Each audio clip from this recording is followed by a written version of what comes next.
What's going on, moviegoers? If you're new to the channel, my name is Christian. Welcome to Ms.Marvel Productions. We got a brand new, fresh look at Ms.Marvel. Yes, you guys, Ms.Marvel is supposed to be dropping later this year, but I highly doubt it's going to be dropping this year because there's just so much MCU content that's already dropping, especially with Hawkeye being announced for a November release date. And then you have, Spider-Man No Way Home that could come out by the end of this year, but I guarantee you, if Spider-Man No Way Home and Venom Let There Be Carnage is delayed into next year, Marvel's going to see that open window for Ms.Marvel in December. Guarantee you that's going to happen. Guarantee you. But let's talk about this, you guys. So we got a fresh look on her costume, which I love. Cannot wait for the introduction of Kamala Khan in the MCU, you guys. This is going to be a really fun series. But let's talk about the talk. There's a lot of talk right now because of her powers that are going to be changing for the MCU. Yes, apparently she's not going to be her iconic origin story powers. No, she's not going to be a polymorph where she can transform her hands to be really big or her feet or her to go really tall. No. And I can understand why. Because a certain reboot of a movie Marvel is working on, going to be directed by Jon Watts himself, the director of Spider-Man No Way Home and Far From Home and Spider-Man No Way Home. Yes, Jon Watts is going to be directing the up-and-coming rebooted Fantastic Four.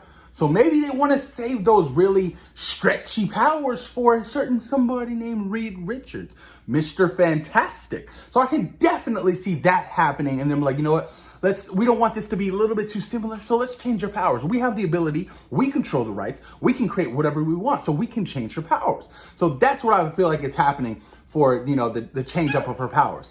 But apparently, her powers are going to be similar to Green Lantern's. And those gauntlets on her forearms are kind of the source of her powers. So I'm like, well, are you telling me that she's not going to get her powers from the Terrigen Mist? What are you telling me? Because if that's so, what about the Inhumans?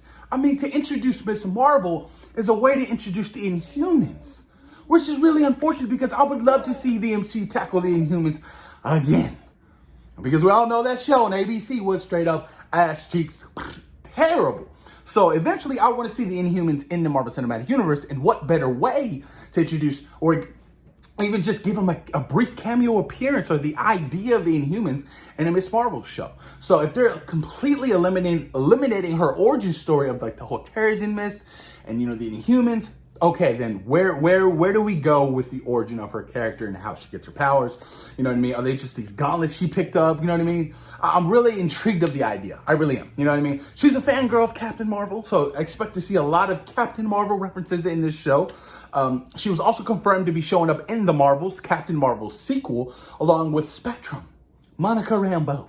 Maybe Monica Rambeau could be showing up in this series. Maybe we get a brief cameo appearance of Captain Marvel.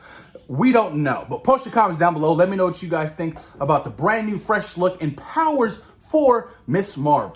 Peace.